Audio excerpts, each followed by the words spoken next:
Well, I'm going down to Cuba, gonna dance a funky boogaloo. Yes, I'm going down to Cuba, gonna dance a funky boogaloo. I said, here come your mama, I know she wanna dance with me too. Yes, I'm going to Spanish Harlem, gonna eat some tasty mofongo. Well, I'm going to Spanish Harlem, gonna eat some tasty mofongo. Well, my baby don't like it, but I'm still gonna get her to go. Come on, Sam.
Dance a funky boogaloo.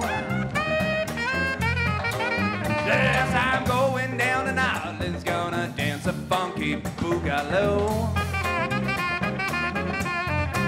I said, here come my baby, I know she gonna dance with me too.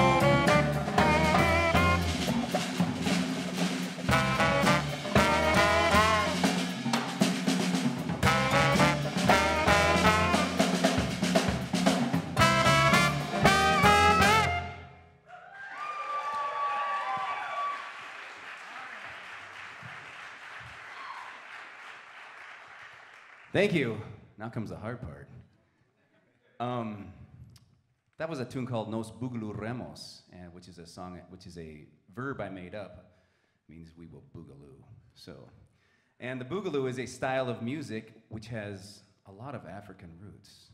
And the whole point of what I want to talk about today is that it's hard to find something we don't hear right now in the United States that doesn't have African roots. So that tune, we had elements of Spanish Harlem, which was influenced by Puerto Rico and Cuba and a lot of the Caribbean. We had elements of Cuba and a little cha-cha section. We had elements of the blues, which is a slave music from the United States, right? We had elements of jazz. So the question, why can a bunch of boys from Montana be playing African music? Well, because we've been playing it our whole lives, really. So it's hard to find something that doesn't have that influence. Metal music, rock and roll, blues, jazz, even our classical music, especially written in the past century. Also our Appalachian music. Where do you think the banjo came from? Came over on a slave ship, first seen in Congo Square. So it's affected a lot of what we hear these days. There's a thought out there that the international scale by scale of notes, a bunch of notes, the minor pentatonic scale originated in Central Africa with the Mambuti Pygmies. And if you go on YouTube, right now you can find this still primitive culture, and semi-autonomous, nature-dwelling, nomadic, they still use this scale in their singing. They still use this scale in their, with their one-stringed harps and with their mbiras, their thumb pianos. So this scale, this minor pentatonic scale, thought to come from Africa, is heard in every culture in the world, in Asian music, in Indian music, in our own jazz and blues music, which is our American art form, right? And heard in, it's hard to find something it's not heard in. Even our classical music uses a lot of the major and minor pentatonic scale, which is the same scale, just starting on different notes. So that being said, it's, again, hard to find a place where we can't find influences of Africa in our music. I want to talk a little bit about how it affects some of our classical music. Has everybody heard of Bach? Yes. So, have you guys heard of Bach? Yeah, they've heard of Bach. That's awesome. So, if the drummers have heard of him, you've heard of him. So, that's all there is to it.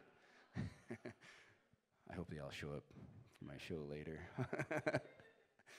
So, Bach wrote a style, Bach and a lot of the Baroque composers wrote this music called saraband and minuet. And the saraband was a dance in 3/4 or 6/8. And everything comes from something, right? So where did the saraband come from? Well, at that time there was a lot, in the Baroque era, there was a lot of movement up the Iberian Peninsula, where Spain and Portugal is, from the Moors in North Africa. And the Sahara Desert wasn't always this big, massive desert of sand. It used to be this grassland, and there was a lot of grazing, and there was a lot of movement across it for trade from Central and West Africa.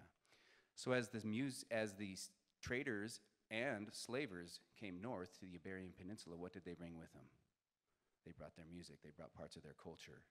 There's a type of dance in Nigeria called the sarabanda, also very popular in Cuba, and the idea, it's also in 3/4 and 6/8 for those of you who are musically inclined. So the idea is that these Baroque composers stole some of these ideas from the Moors and the people from Africa that were traveling north into Europe and tossed it into their music. Now, you got to remember that the music in Africa was very drum-based at this time, not a whole lot of harmonic instruments. Single-stringed harp-like instruments were used. But in Europe, we were going through the Baroque era. There were harpsichords, there were wind instruments, that sort of thing. So, but what wasn't allowed in Europe were drums, right? They weren't allowed by the Catholic Church, who was pretty much in charge of everything at that time. So, because drums made you dance a certain way, and especially these syncopated African rhythms, they were thought to be a little too carnal for the European people at the time. Moving along, Debussy, he wrote a song. He was a French composer in the early 1900s, and highly affected by jazz, and he also highly affected jazz. Jazz coming from a mixture of ragtime and blues and European musics in the United States, mixing that with the slave musics. And Debussy was already using advanced chords that had 9s, 11s, and 13s in them. And he heard this, he started mixing his stuff with, blending it with African rhythms. And he wrote a song called Gollywog's Cakewalk, and which is a very popular song for any piano players. All piano players probably, especially classically oriented, know this piece. And a cakewalk was a parody by slaves. They would compete to see who could best mimic their white owners, and that's what a cakewalk was.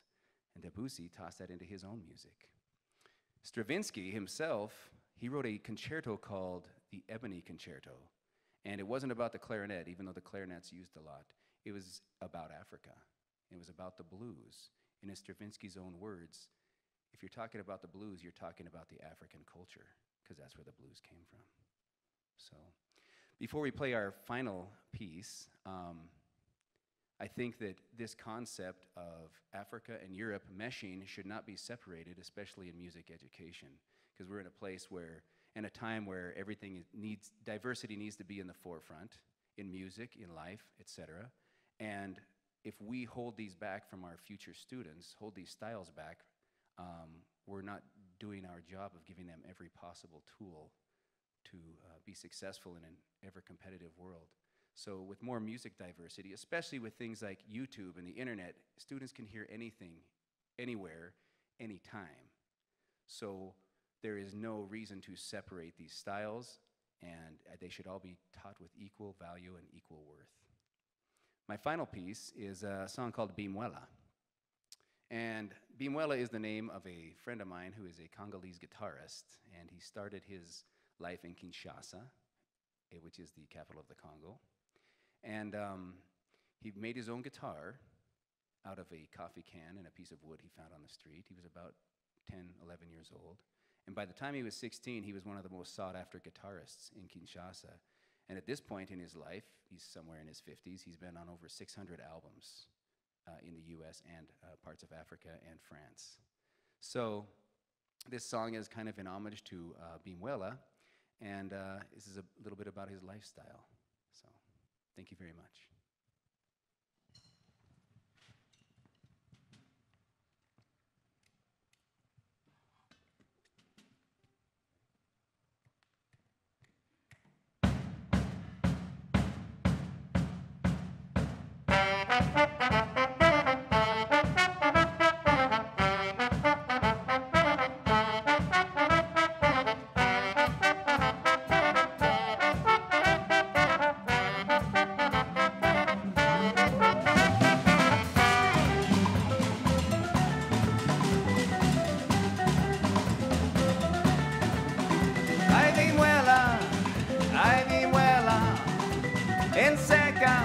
En seca Bimuela, de Kinshasa, de Congo, con su guitarra, con tu sonido, con su latita y su madera, edifiendo la música para su gente, la gente de Congo, para su gente, la gente de África.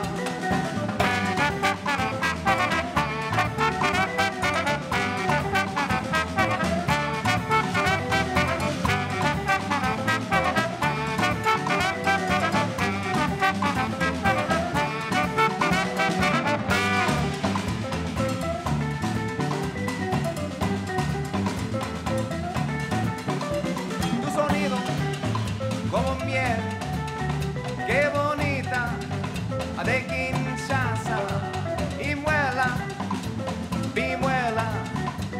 gozando para tu gente, para ustedes sí, para la gente, tu sonido exactamente como miel, para ti y para mí, para saxo y batería.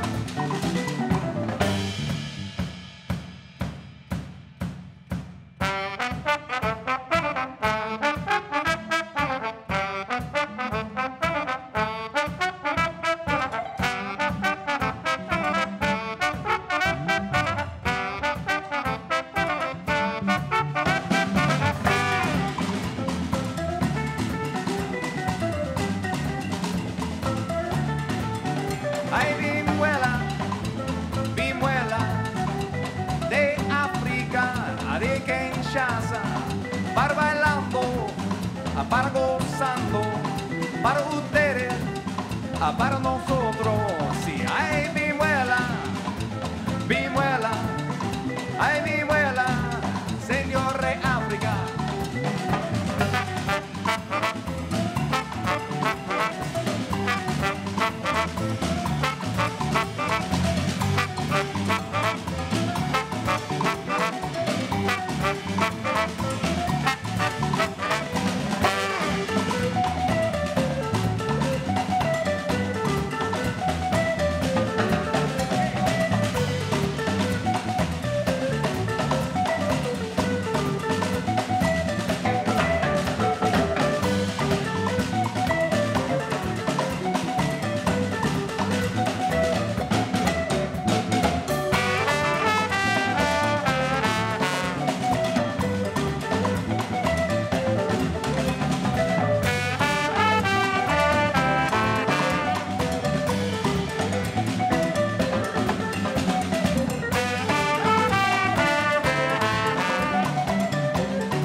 Sangonini, Sambote, para nosotros y ahora sí de África, guitarrista de Suku se ve, Sangonini, Sambote, Sangonini, Sambote, Sangonini, Sambote, ahora sí, allá.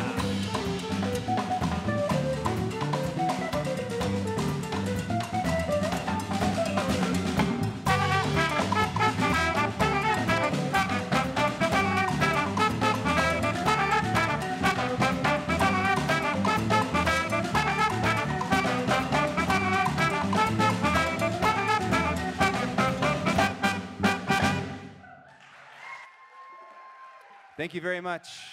Alex Nauman on guitar, Sam White on sax, Brad Edwards on congas, Bill Honecker on drums, Matt Devitt on timbales, Parker Brown on bass. That was a little soukous music from West Africa.